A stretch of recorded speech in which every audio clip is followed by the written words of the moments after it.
नमस्कार दोस्तों। एक ऐसा गांव जहां पर भूत और इंसान दोनों ही एक साथ रहते हैं। और जब मैं इस गांव के अंदर गया तो मेरे साथ एक ऐसी घटना घटी जिसे सुनकर शायद आपके भी रोंगटे खड़े हो जाएंगे। आखिर क्या हुआ था उस दिन मेरे साथ, तो ये जानते हैं इस कहानी को और भी करीब से। दोस्तों, ये उन दिनों की बात है जब मैं और नीलेश चंडीगढ़ में कॉलेज में पढ़ा करते थे और साथ ही हम दोनों रहा करते थे। एक दिन हम दोनों बैठकर स्टडी कर रहे थे कि तभी नीलेश के मोबाइल पर कॉल आ गया। नीलेश ने जब फ़ोन देखा तो फ़ोन पर उसके पापा थे और अपने पापा से बात करने के बाद उसने जब फ़ोन रखा तो मुझे बताया कि उसकी शादी के कुछ ही दिन रह गए हैं और कल की सुबह ट्रेन पकड़कर उसके लिए आने को कहा। तभी नीलेश ने मुझसे कहा, भाई तू भी चल मेरे साथ मेरे गांव, मेरी शादी में तहलका मचाने। जिस पर मैं नीलेश से बोला, यार तुझे तो पता है मेरा इसी हफ्ते मेरा एग्ज़ाम है। इस पर नीलेश ने कहा, हाँ भाई वो तो मालूम है, पर तुम 8 अप्रैल को पेपर देने के बाद शाम की ट्रेन से गांव आ जाना। 9 अप्रैल को मेरी शादी है। इस पर मैंने कहा, हाँ भाई ठीक है, मैं आ जाऊंगा। फिर अगले दिन सुबह नीलेश अपने गांव जाने के लिए सुबह की ट्रेन पकड़कर गांव चला गया और मैं अपनी एग्ज़ाम की तैयारी में लग गया। धीरे धीरे अब वो दिन भी आ चुका था जिस दिन मेरा एग्ज़ाम था। सुबह 10 बजे एग्ज़ाम देने के लिए मैं निकल गया और जब मैं एग्ज़ाम देकर बाहर निकल रहा था कि तभी मेरे फ़ोन की रिंग बज उठी। मैंने फ़ोन उठाकर देखा तो फ़ोन पर नीलेश था। मैं जैसे कॉल उठाने वाला था कि तभी नीलेश का फ़ोन कट हो गया और जैसे मैं नीलेश को फ़ोन करने ही वाला था कि तभी नीलेश का फ़ोन दोबारा आ गया। तो मैंने फ़ोन उठाया तो नीलेश ने कहा, भाई एग्ज़ाम कैसा गया? जिस पर मैंने कहा, हाँ भाई बहुत अच्छा गया। मैं अभी इतना बोला ही था कि तभी नीलेश ने कहा, भाई शाम की 6 बजे की ट्रेन है और उसे पकड़कर जीवन स्टेशन पर उतर जाना और वहाँ पहुँचकर तुम कॉल करना। फिर मैंने कहा, ठीक है भाई, मैं अभी रूम पर जा रहा हूँ, कुछ समय में यहाँ से स्टेशन की तरफ निकलूँगा। इतना बोलने के बाद नीलेश ने कहा, ठीक है ध्यान से निकल जाना। इतना बोलकर नीलेश ने फ़ोन काट दिया और मैं कुछ ही समय में अपने रूम पर आ गया और नीलेश के घर जाने के लिए अपनी पैकिंग करने लगा।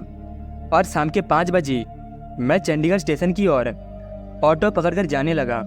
स्टेशन पर पहुंचकर समय देखा तो 5:45 बज रहे थे, यानी कि 15 मिनट के बाद यहाँ से ट्रेन निकलने वाली है। फिर मैंने ऑटो वाले को पैसे दिए। पैसे देने के बाद मैं स्टेशन के अंदर आया तो मैंने देखा कि ट्रेन प्लेटफॉर्म पर लगी हुई है, यानी कि कुछ ही समय में ट्रेन यहाँ से निकलने वाली है। और तभी मैं टिकट लेकर ट्रेन के अंदर चढ़ गया तो मैंने देखा कि ट्रेन के अंदर सिर्फ इक्का दुक्का ही आदमी था। फिर मैं खिड़की के पास वाली सीट पर जाकर बैठ गया कि तभी ट्रेन ने हॉर्न दी और कुछ ही समय में यहाँ से ट्रेन निकल गई। और इसी बीच ट्रेन ने भी अब अपनी रफ्तार पकड़ ली। अब मुझे यहाँ से 12 घंटे का सफ़र तय करना था और मैं सुबह से भागदौड़ कर रहा था तो मैं बहुत ही ज़्यादा थक गया था। मैं खिड़की के पास बैठा तो खिड़की से बहुत ही ठंडी हवा आ रही थी और इसी बीच मेरा कब आग लग गई मुझे पता ही नहीं चला। फिर जब मेरी आँख खोली तो मैंने अपने हाथ में लगी घड़ी पर देखा तो सुबह के 5 बज रहे थे।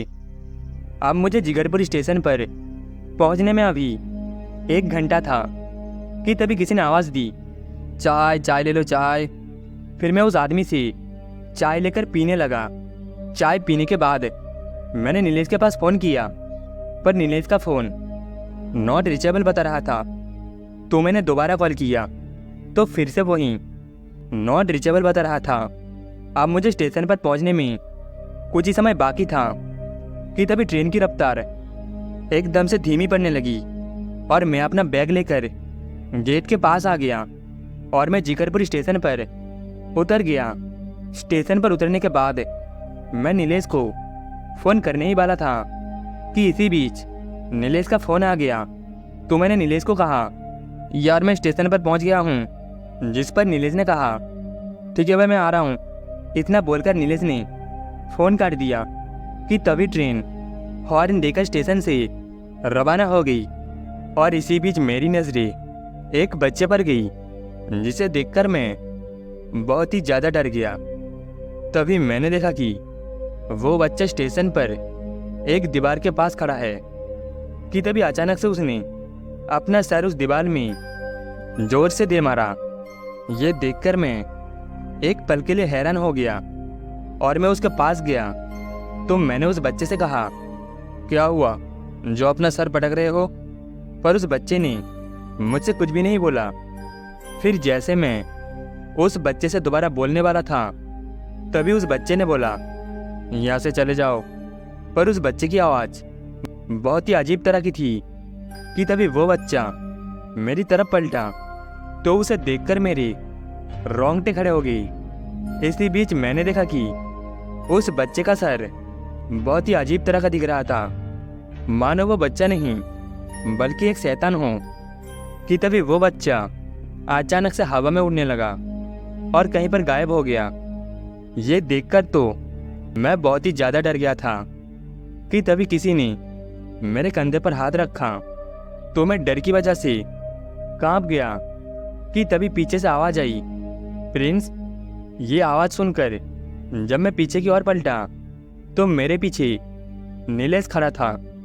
इस पर नीलेश ने कहा, क्या हुआ भाई, जो तुम इतने घबराए हुए हो? तो मैंने नीलेश को सारी बात बताई। इस पर नीलेश ने कहा, यहाँ पर तो ये सब आम बात है। इतना बोलते नीलेश ने कहा, वो तुम्हें कुछ नहीं करेगा, घबराओ मत। इस गांव में इंसान के अंदर कभी भी भूत समा जाती है। नीलेश की ये बात कुछ भी मेरे पल्ले नहीं पड़ रहे थे, पर अभी मुझे डर लग रहा था। फिर हम दोनों उस स्टेशन से बाहर निकलकर नीलेश के घर की ओर जाने लगे, क्योंकि नीलेश का घर उस स्टेशन के पास था। अभी हम दोनों जा रहे थे कि तभी मेरी नज़र एक बरगद के पेड़ पर गई। तो मैंने देखा कि वहाँ पर एक औरत अपना सर उस पेड़ में पटक रही थी। अभी मैं उस औरत को देख ही रहा था कि तभी वो औरत मेरे पास आकर सामने खड़ी हो गई और उस औरत के सर से खून निकल रहा था और वो बहुत ही भयंकर दिख रही थी। उसे अपने पास देखकर मेरे तो दिल में धक्का सा हो गया। मेरे हाथ पैर कपकपाने लगे और तभी मैं डर से चिल्लाते वहाँ से भागते हुए पीछे की ओर जाने लगा। मुझे चिल्लाते हुए देखकर नीलेश भी मेरी तरफ आया और उसने कहा, डरो मत, वो तुम्हें कुछ नहीं करेगी। और ये बोलकर वो मुझे शांत करने लगा।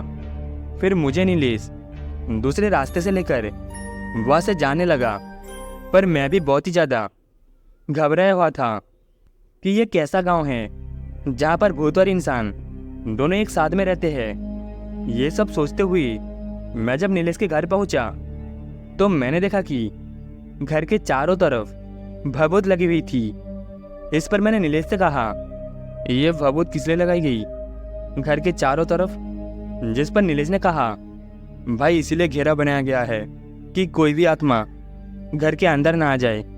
जब तक ये भभूत चारों तरफ लगी हुई है तब तक यहाँ पर कोई भी आत्मा नहीं आएगी। इतना बोलकर तो नीलेश मुझे घर के अंदर ले गया और अपने पापा से मिलवाया। नीलेश के पापा से मिलकर मुझे बहुत ही अच्छा लगा, क्योंकि वो बहुत ही हंसमुख इंसान थे। और उनसे मिलने के बाद नीलेश मुझे आराम करने के लिए एक रूम के अंदर ले गया और मुझे पानी लेकर आया। फिर पानी पीने के बाद मैं आराम करने लगा और इसी तरह सुबह से अब शाम होने को आई थी और अब नीलेश भी दूल्हा बनकर सज चुका था, क्योंकि इसी गांव में कुछ ही दूरी पर ही नीलेश की शादी हो रही है। लिहाजा वो समय भी आ गया था कि जब नीलेश की बारात निकलते निकलते रात के 7 बज गए थे और कुछ ही समय में वहाँ पर पहुँच गए। तो मैंने देखा कि जैसे नीलेश के घर पर भभूत का घेरा बना गया था, उसी तरह वहाँ पर भी भभूत से घेरा बनाया गया था। ये देखकर मैं बहुत ही ज़्यादा खुश हो गया कि यहाँ पर अब कोई भी आत्माएं नहीं आ पाएगी। यही सोचकर मैं घर के अंदर गया और अभी तक सब कुछ अच्छे से चल रहा था।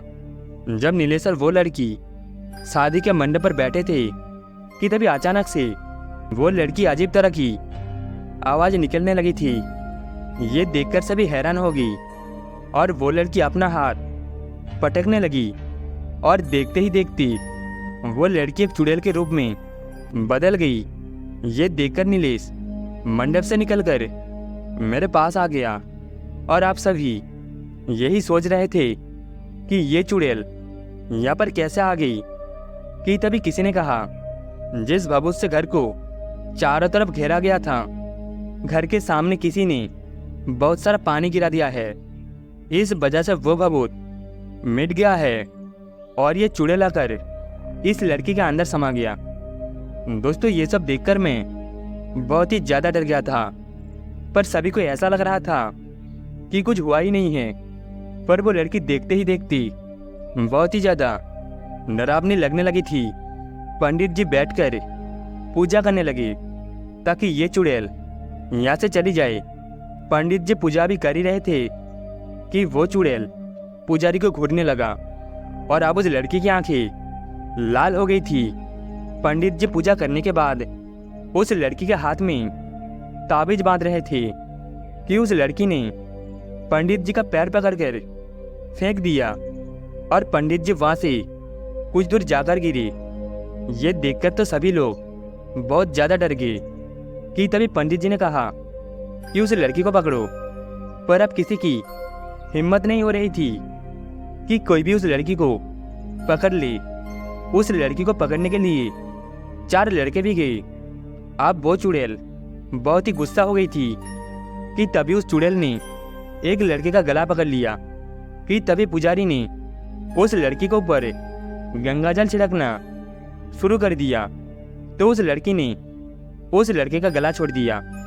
गंगाजल छिड़कने के बाद वो चुड़ैल कमजोर पड़ने लगी कि तभी पंडित जी ने उस लड़की के हाथ पर वो ताबीज बांध दिया। पंडित जी का ताबीज बांधते ही वो चुड़ैल उस लड़की को छोड़कर चली गई। और ये सब देखकर मैं बहुत ही ज़्यादा डर गया था। चुड़ैल के जाने के बाद नीलेश की शादी की रस्में फिर से चालू हो गई और देखते ही देखते अब सुबह भी हो गई थी। शादी होने के बाद हम सभी घर लौट आए। अभी मैं नीलेश के घर जैसे पहुंचा ही था कि तभी मेरे मोबाइल पर कॉल आया। तो मैंने देखा कि मम्मी का कॉल आ रहा था। मम्मी से बात करने पर पता चला कि पापा की तबीयत बहुत ही ज़्यादा खराब है, इसीलिए फ़ौरन ही मुझे वहाँ से निकलना पड़ रहा था। फिर मैंने नीलेश को सारी बात बताई तो नीलेश ने कहा, ठीक है भाई, जाओ और पापा का इलाज करवाओ। नीलेश से परमिशन लेने के बाद मैं वहाँ से अपने घर लौट आया तो मैंने पाया कि पापा की तबीयत सच में खराब है। और फिर कुछ ही दिनों के बाद पापा की तबीयत भी ठीक हो गई और आगे चलकर सब कुछ ठीक रहा। पर दोस्तों, ये कैसा गांव था जहाँ के लोग भभूत लगाकर घर के अंदर रहते हैं और अगर कोई नया इंसान उस गांव के अंदर चला जाए तो उसकी मौत पक्की है। तो दोस्तों, इस कहानी में बस इतना ही। कहानी आपको कैसी लगी कमेंट में बताना। कहानी आपको अच्छी लगी हो तो वीडियो को एक लाइक एंड चैनल को सब्सक्राइब जरूर से कर देना। मिलते हैं अगली कहानी में।